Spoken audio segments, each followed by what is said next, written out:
1절에서 5절까지 말씀입니다. 역대하 29장 1절부터 봉독합니다. 히스기야가 왕위에 오를 때에 나이가 25세라. 예루살렘에서 29년 동안 다스리니라. 그의 어머니의 이름은 아비야요 스가랴의 딸이더라. 히스기야가 그의 조상 다윗의 모든 행실과 같이 여호와 보시기에 정직하게 행하여 첫째 달에 여호와의 전 문들을 열고 수리하고 제사장들과 레위 사람들을 동쪽 광장에 모으고 그들에게 이르되 레위 사람들아 내 말을 들으라. 이제 너희는 성결하게 하고 또 너희 조상들의 하나님 여호와의 전을 성결하게 하여 그 더러운 것을 성소에서 없애라. 오늘 이 말씀을 중심으로 해서 하나님 보시기에 정직하게 행하자라는 제목으로 은혜를 나누겠습니다. 하나님 보시기에 정직히 행하자. 하나님은 우리의 모든 것을 다 보고 계십니다. 그래서 저는 참 감사해요. 제가 고난 가운데 있을 때, 또 억울한 일을 당할 때, 어떤 문제에 있을 때 하나님이 다 보고 계시기에 하나님의 때에 응답하실 것을 믿기 때문입니다. 또한 두렵고 떨림도 있습니다. 여러분은 몰라도 제 안에 있는 악을 하나님은 아시죠.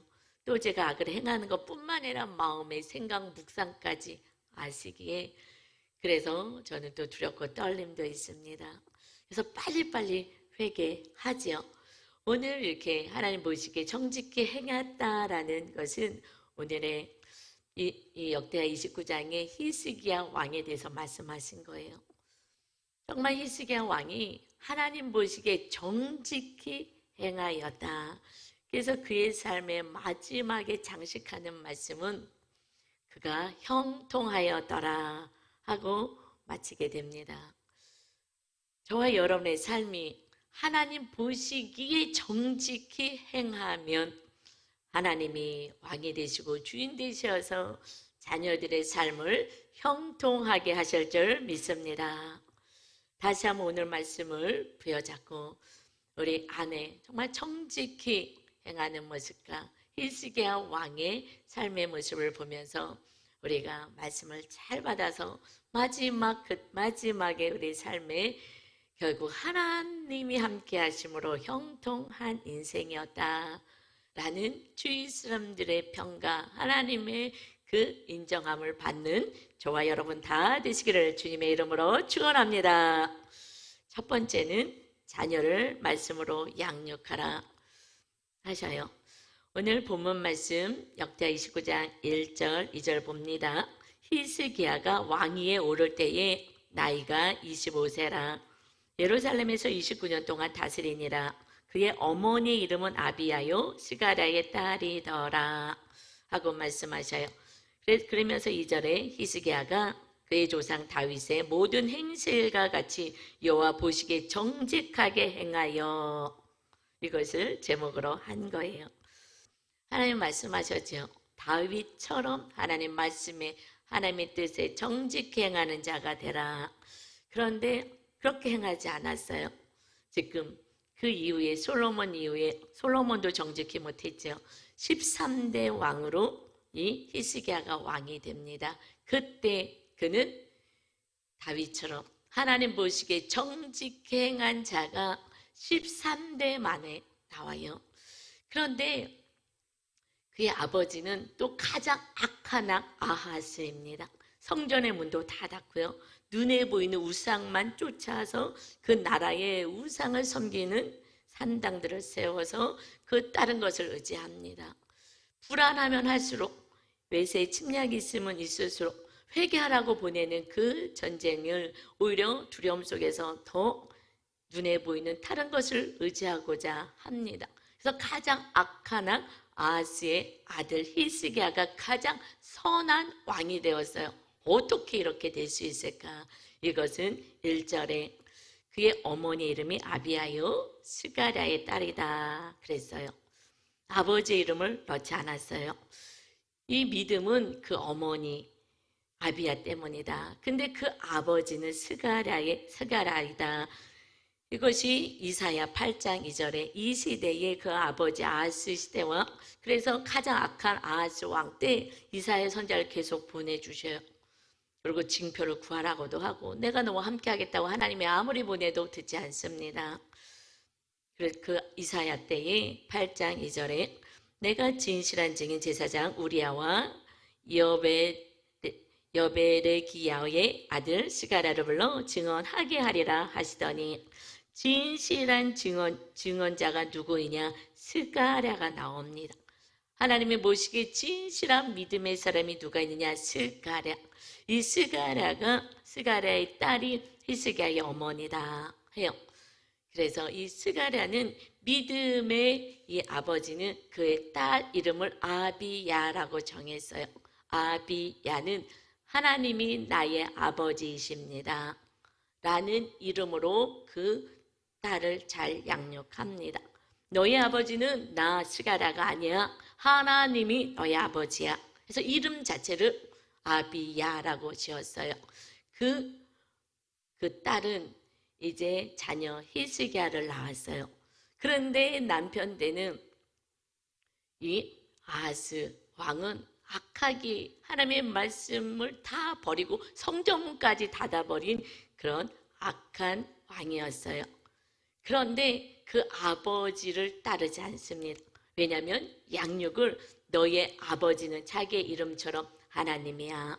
나의 아버지는 하나님이다 하는 그 양육을 받은 것처럼 자녀도 그렇게 양육합니다. 너의 아버지는 하나님이야. 여러분의 아버지가 누가 있습니까? 부자 부모님이 계십니까? 여러분의 아버지가 오직 세상을 창조하신 하나님 아버지가 되시는 줄 믿습니다. 내가 그것을 부여잡고 살 때 염려, 근심, 걱정, 두려움이 없습니다. 그 하나님의 말씀을 따라 살 수 있습니다. 또한 자녀도 그렇게 양육하는 거예요. 저는 하나님의 은혜로 우리 아들이 하나가 있는데 아들이 중학교 때 하나님의 음성이 들렸어요.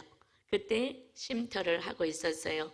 그래서 고아 아이들, 위기 아이들을 돌보고 있었습니다.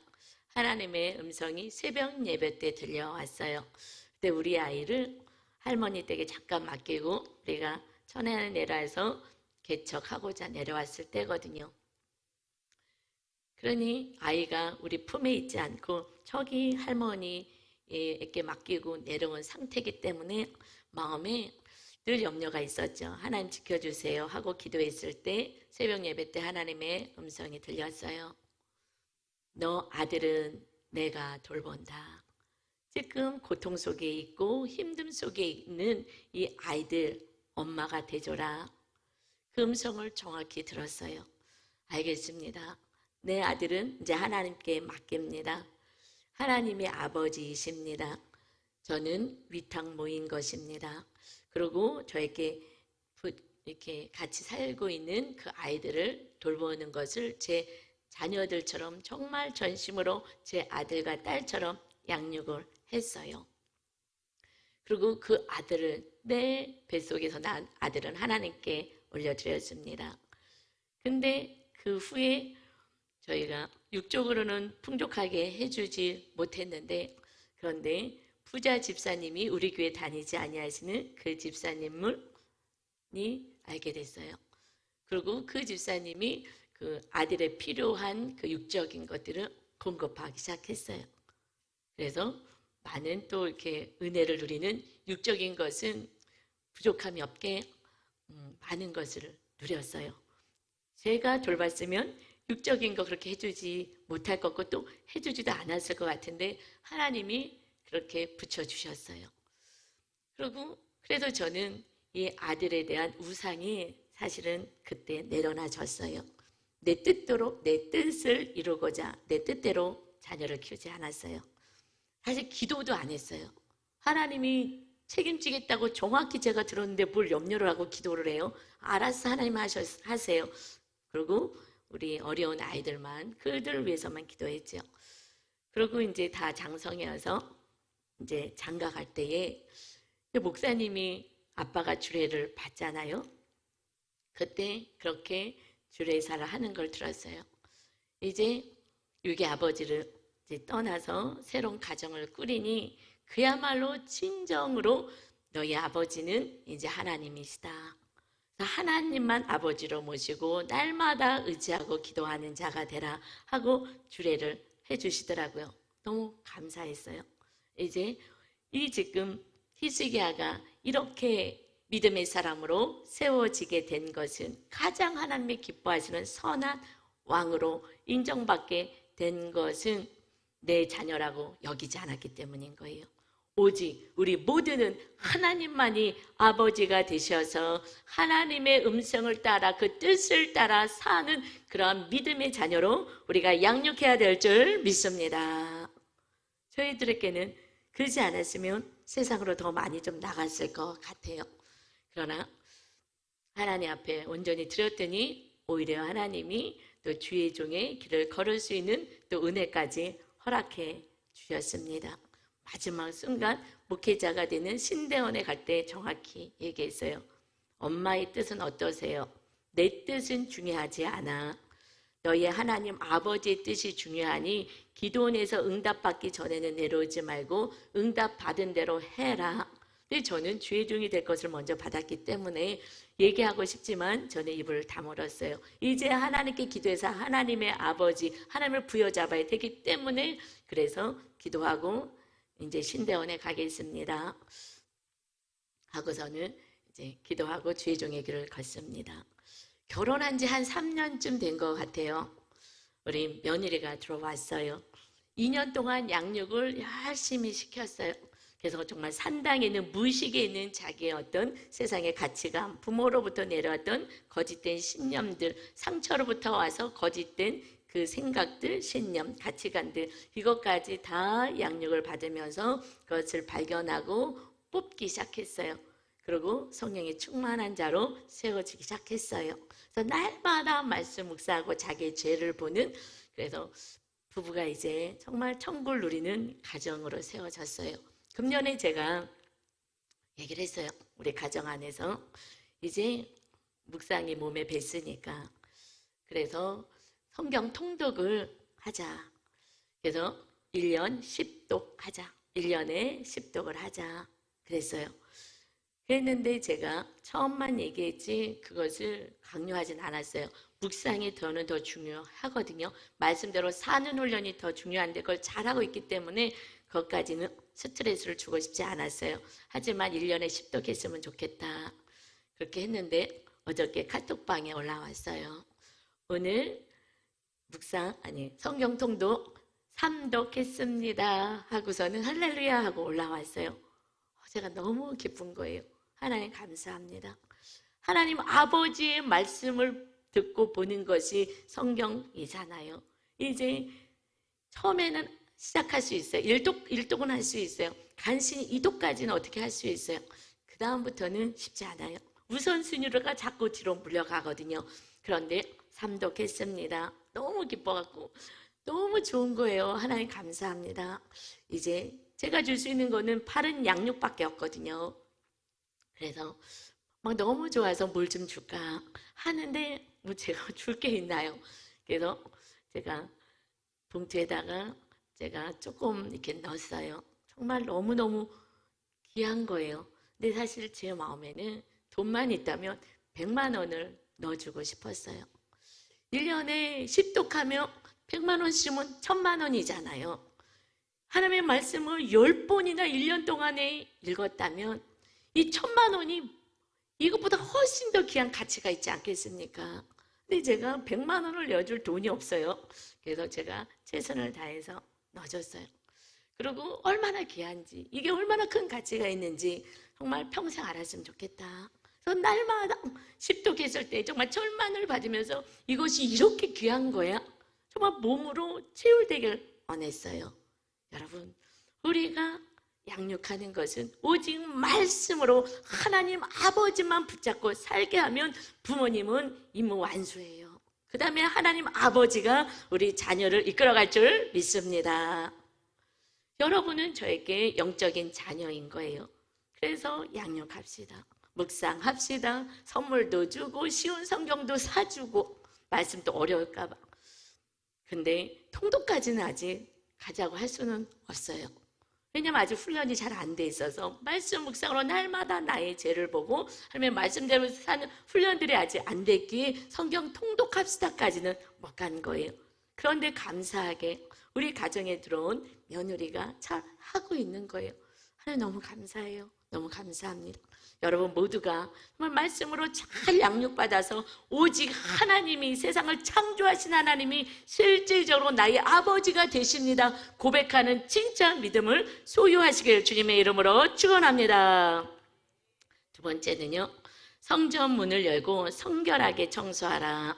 히스기야가 왕이 되었어요. 그 나라는 지금 이웃의 그 침략으로 다 초토화가 되었어요. 그러면 급한 것은 왕이 되고 나서 나라를 정비해야 되는 거예요. 이제 아들이 왕이 됐으니 더 이 이웃 나라가 쳐들어올 거거든요.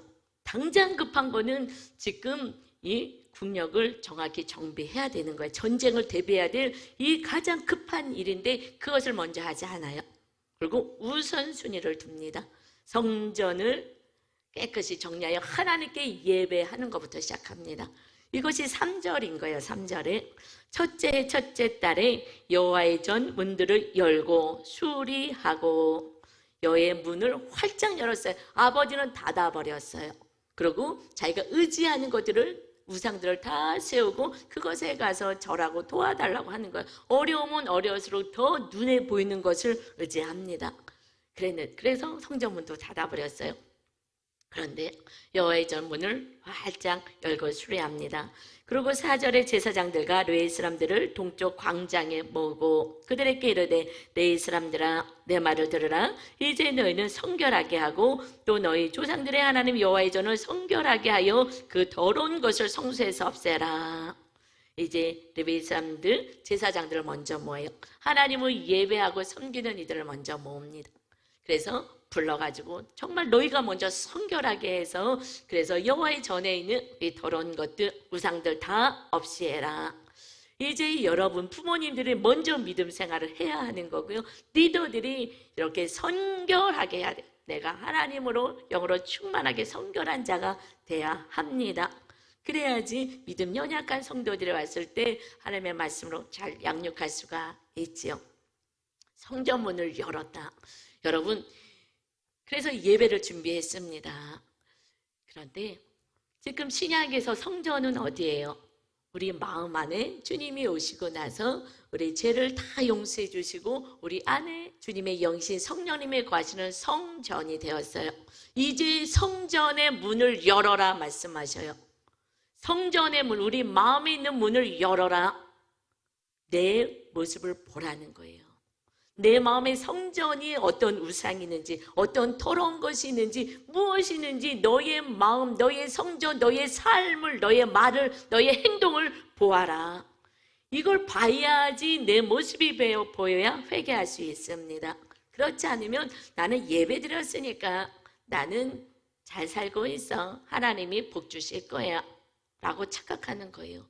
성전을 열어야 되는 거예요. 내 마음을 봐야 돼요. 내 마음의 성전에 무엇이 있는지, 하나님만 예배할, 하나님만 거하시는지, 아니면 다른 어떤 우상을 부여잡고 있으면서도 몰라 그렇게 살아가고 있는지 열어야 돼요. 어저께 우리 묵상하는, 양육받는 남성 팀 중에서 한 분이 이제 좀 다 올리세요. 그래서 이제 올려주셔서 봤어요. 근데 한 분이 정말 마음의 문을 활짝 열고, 좀 수치스러울 수도 있을 텐데 거기에다가 죄를 다 나열을 하셨어요. 이런 죄가 이제 회개합니다. 이렇게 살지 않기를 날마다 기도하겠습니다. 제가 이제부터 시작이다. 여는 것부터 시작인 거예요. 나를 보는 데부터 시작인 거예요. 그런데 그 죄를 다 나열하시더라고요. 그래서 그때부터 이제 이분이 세워지고, 이제 죄를 회개하고 이제 주님이 거하시는 거룩한 전이 되겠구나, 우상을 철폐하겠구나 하고 참 기뻤습니다. 여러분, 말씀을 보면 내 죄가 보여져야 하는 거예요. 말씀을 듣고 끝나는 게 아니라 날마다 말씀 묵상을 통해서 우리 묵상은 죄를 보는 거잖아요. 죄를 보는 거예요. 어떻게 봐요? 히스기야가 말씀으로 잘 양육받았기 때문에 죄가 무엇인지를 정확히 알았어요. 볼까요? 6절 보겠습니다.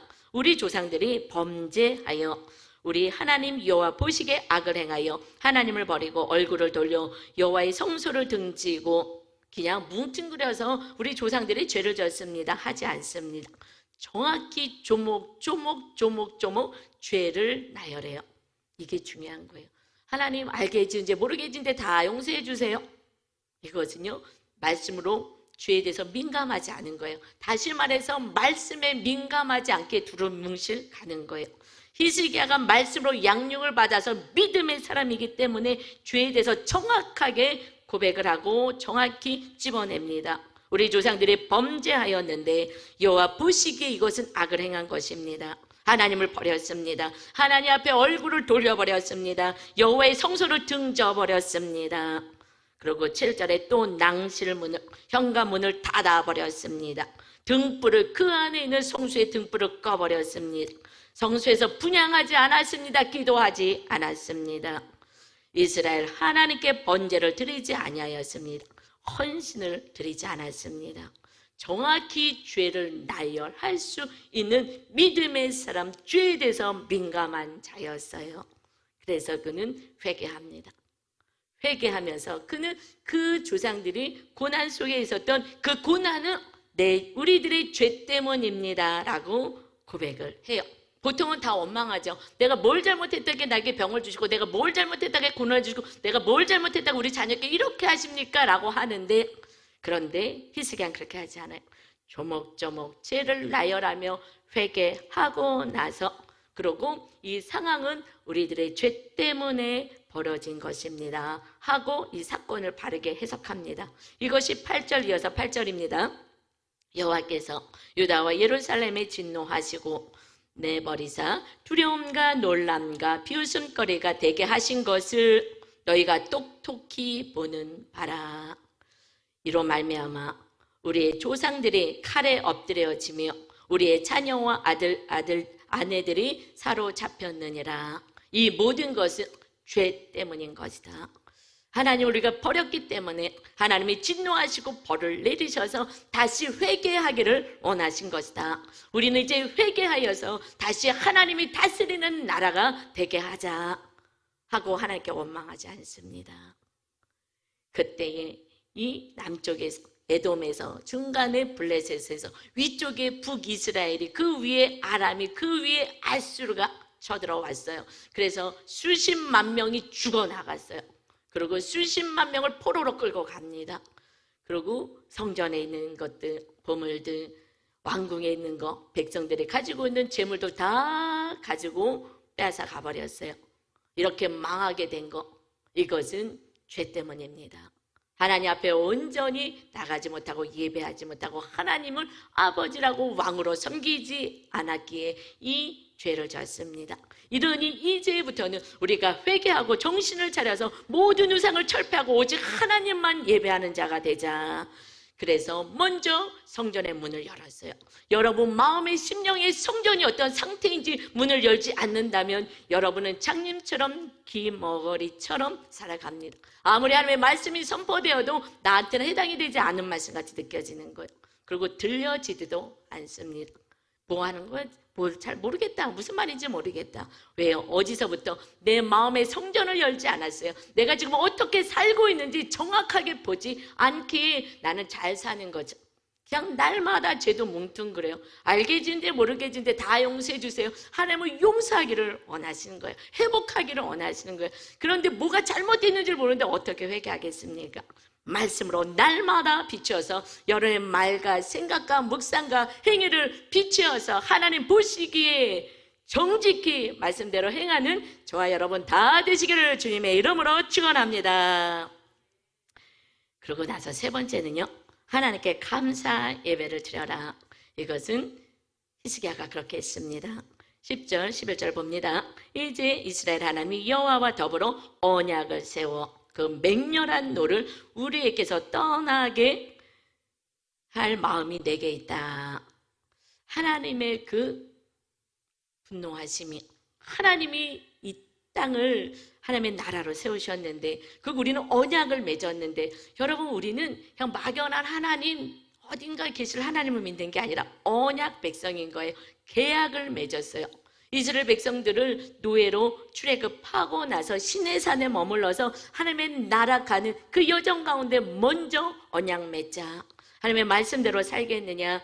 하나님을 사랑하며 예수를 사랑하며 살겠느냐? 그러면 너희들의 천대의 은혜를 누릴 것이다. 영원토록 은혜를, 하나님의 축복과 은혜를 누리고 살 거야. 그렇지 않으면 3, 4대에서 너희들은 멸망하고 말 것이다.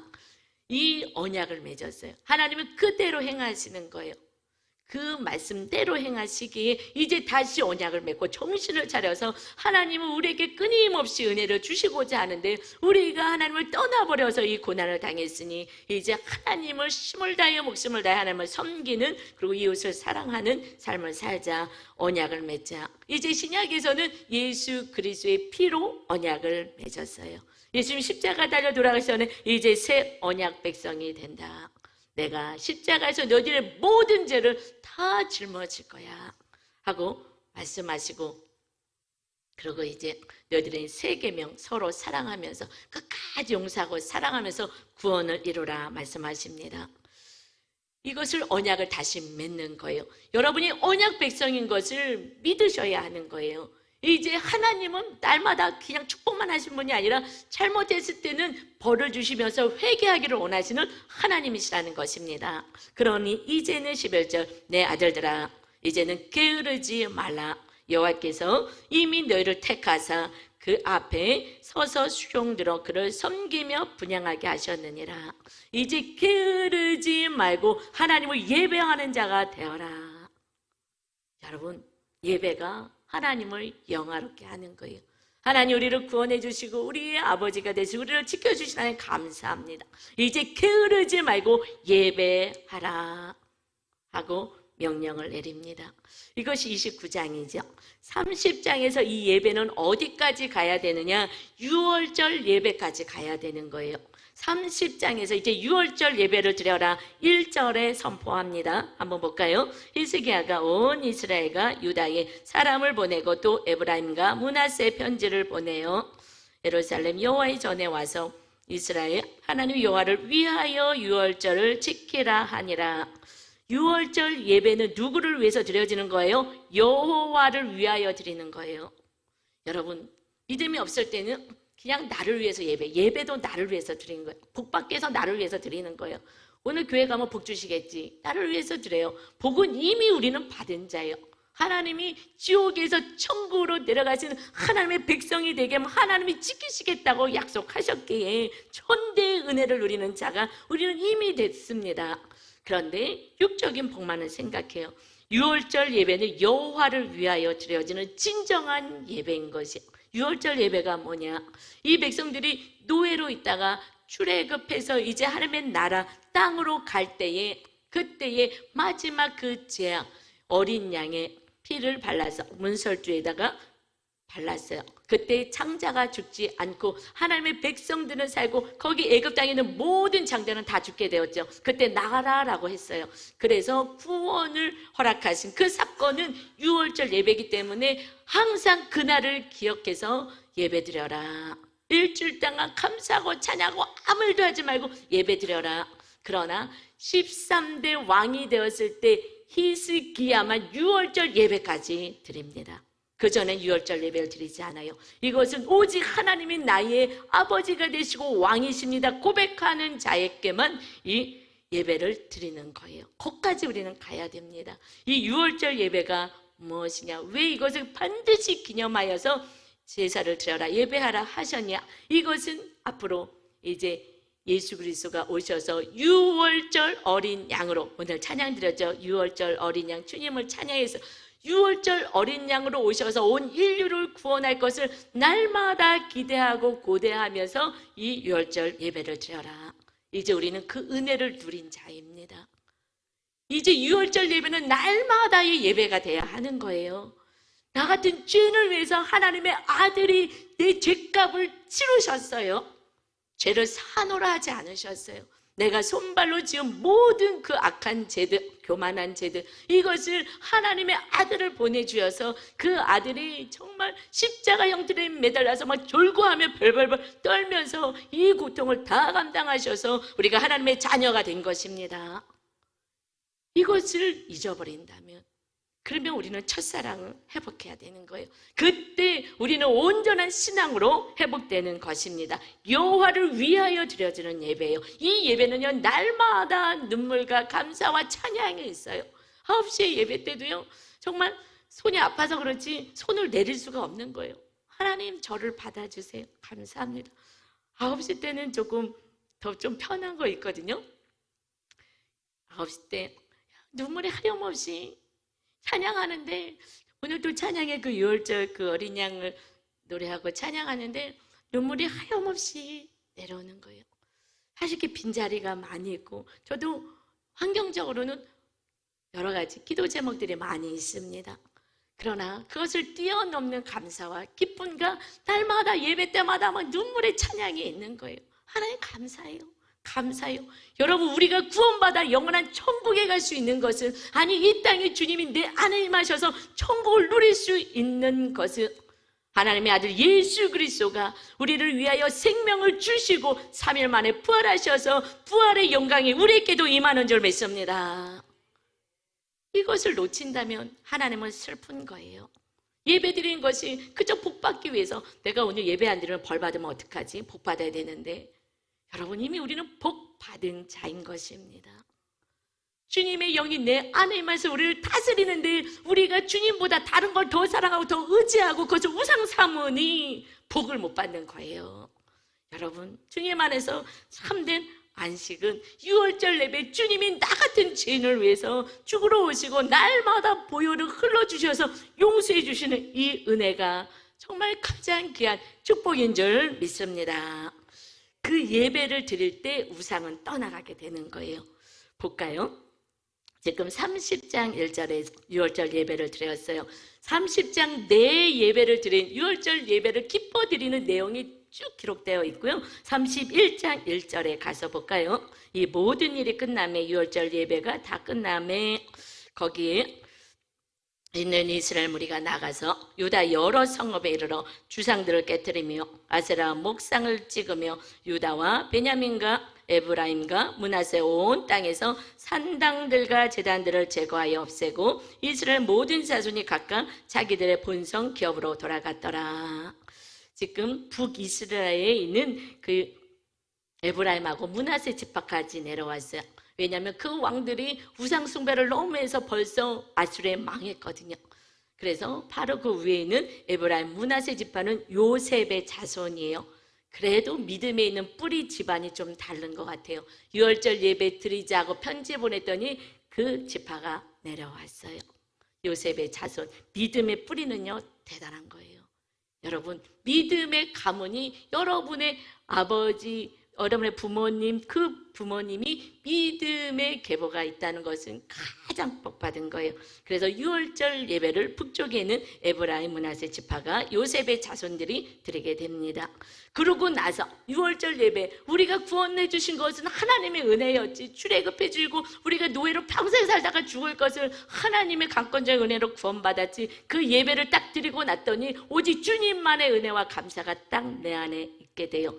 그러고 났을 때 유다에 있는 여러 성읍에 가서 모든 우상을 다 없앱니다. 뿐만 아니라 유다, 베냐민, 에브라임, 므낫세 온 땅, 그들의 그 나라에 오직 하나님만 예배하도록 모든 우상, 자잘한 우상도 다 없애버리는 거예요. 그리고 자기의 삶의 그 고향으로 갔다. 여러분, 우리가 하나님을 위하여 주님의 은혜를 알고 주님 앞에 온전한 예배를 드릴 때에, 6월절에 그 예배를 온전히 드릴 때에 주님만이 왕이 되면 자잘한 것들은 다 내려놓을 수가 있어요. 창조주 하나님을 모시는데 이것을 붙잡겠습니까? 6월절의 은혜, 주님이 구원해 주신 그 은혜를 놓쳤기에 자꾸 다른 거를 붙잡는 거예요. 결국 가장 믿음의 사람 히스기야 왕 13대에 가서야 온전한 예배를 하나님께 드려지는 예배, 6월절 예배를 드리니 이 자잘한 우상을 다 내려놓을 수 있게 된 것입니다. 이게 순서인데 성경이 다 순서대로 나와 있지요. 그러고 나서는 이제 하나님께 마음껏 예물도 드립니다. 이게 마지막 단계인 거거든요. 역대하 31장 12절에 이어서 보면 성심으로 그 예물과 11조와 구별한 물건들을 갖다 두고 하나님께 전심으로 이제 예물을 드립니다. 레위 사람 고냐냐가 그 일의 책임자가 되고 그의 아우 시므이는 부책임자가 되며 하나님 앞에 헌금한 모든 것들을 하나님의 기뻐하신 대로 사용할 수 있도록 감독자를 세웁니다. 여러분, 최고의 우상은 물질이잖아요. 하나님과 겸하여 섬길 수 없다. 이 물질에 자유하게 될 때 예수 그리스도가 나 같은 죄인을 위하여 생명까지 주셨습니다. 생명을 주신 주님이 뭘 주지 않겠어? 이 믿음까지 가며 하나님께 헌금 드리는 게 아깝지가 않습니다. 물질이 우상되지 않아요. 그때부터 하나님의 축복이 임하는 것입니다. 20절 볼까요? 그래서 이어서 31장의 20절에 보니까 그렇게 하나님께 다 정성을 다하여 예물 드릴 수 있는 그런 믿음까지 되니 히스기야가 온 유다에 이같이 행하되 그의 하나님 여호와 보시기에 선과 정의와 진실함으로 행하였으니 그가 행하는 모든 일 곧 하나님의 전에 수종드는 일에나 율법에나 계명에나 하나님의 모든 말씀에나 그의 하나님을 날마다 찾게 되고 또 한 마음으로 행하여 한 마음이라는 것은 힘을 다하고 마음을 다하여 정성을 다하여 최선을 다하여서 행하였다라는 거예요. 하나님의 뜻에 따라서 그래서 형통하였더라.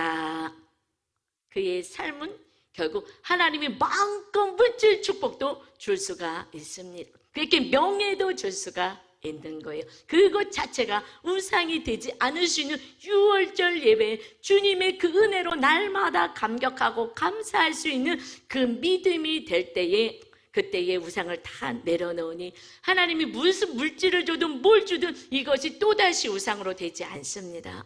여러분, 우리가 하나님이 마음껏 주셔도 축복의 통로로 하나님의 뜻을 이룰 수 있는 그러한 유월절의 예배, 주님을 향해서 날마다 감사와 감격이 있는 예배를 드려지게 될 때에 여러분의 삶은 하나님으로 말미암아 형통한 축복의 주인공이 되시기를 주님의 이름으로 축원합니다. 네 번째는요, 이제 삶의 예배까지 드려져야 해요. 삶의 예배는 말씀과 기도로 거룩하여진다 하셨습니다. 디모데전서 4장 5절에 이제 히스기야는 삶에 있어서도 또 아수르가 쳐들어오는 사건이 있습니다. 그때 전심을 다하여 부르짖어서 주의 종 이사야와 함께 기도하여서 하나님이 승리케 하시는 은혜를 경험하고요. 그 이후에도 죽을 병이 들렸어요. 이제 이사야 선지자를 통해서 너는 이제 죽을 병에 걸려서 죽게 될 것이다. 그런데 그가 전심을 다하여서 하나님께 기도합니다. 하나님, 제가 선한 일을 했는데 좀 살려주세요. 그랬을 때 하나님이 알겠다 하고 응답해 주셔서 15년을 더 생명이 연장이 됩니다. 그는 오직 하나님의 말씀을 따라 행하며 어떤 상황 속에서도 늘 하나님께 기도하는 자가 되었습니다. 여러분, 우리가 기도하지 않으면 하나님의 말씀 따라 살 수가 없습니다. 여러분이 기도한다는 것은 하나님이 왕이기 때문에, 아버지가 되기 때문에 여러분의 도우심 오직 하나님밖에 없습니다 하는 고백은 기도하는 자의 몫인 거예요. 그러니까 기도하고 딴 걸 의지하지 않을 수가 있습니다. 그래서 히스기야는 삶의 예배까지 잘 드렸습니다. 묵상 간증에 너무나 이 말씀처럼 살아가는 그 삶의 예배를 드리시는 분이 있어서 제가 소개해 드릴게요. 한번 들어보세요. 저와 여러분이 이렇게 살기를 원합니다. 오늘 본문에서 히스기야는 왕위에 오르자마자 성전을 수리하여 예배를 드리는 일에 우선순위를 둡니다. 저는 항상 중요한 일보다 급한 일을 쫓아 살았습니다. 제게 급한 일은 바로 직장일입니다. 말씀 묵상은 항상 후순위로 밀려 퇴근 후 말씀을 보다가 졸기일수였습니다. 말씀이 들리지 않으니 허구한 날 생각하는 것이라고는 어떻게 하면 직장에서 더 인정받을까, 어떻게 하면 더 좋은 직장으로 이직할까 뿐이었습니다. 하지만 아무리 발버둥 쳐도 원하는 결과를 얻지 못하고 마음만 공고해졌습니다. 그러다가 작년 1월 매일 새벽에 큐티를 하기로 결단하였습니다. 날마다 말씀을 가까이 하니 제 안에 여러 변화가 일어났습니다. 무엇보다 제 죄를 밝게 보게 된 것이 가장 큰 변화입니다.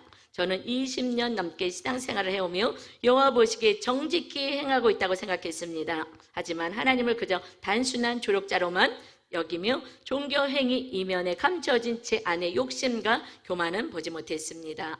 특히 세상에서 제가 원하는 경력을 쌓는 것을 인생의 목적으로 삼고 그것이 제 삶을 안전하게 지켜줄 수 있으라고 믿었습니다. 이렇게 제 마음의 성전에는 수리하고 정화해야 할 것들이 많았습니다.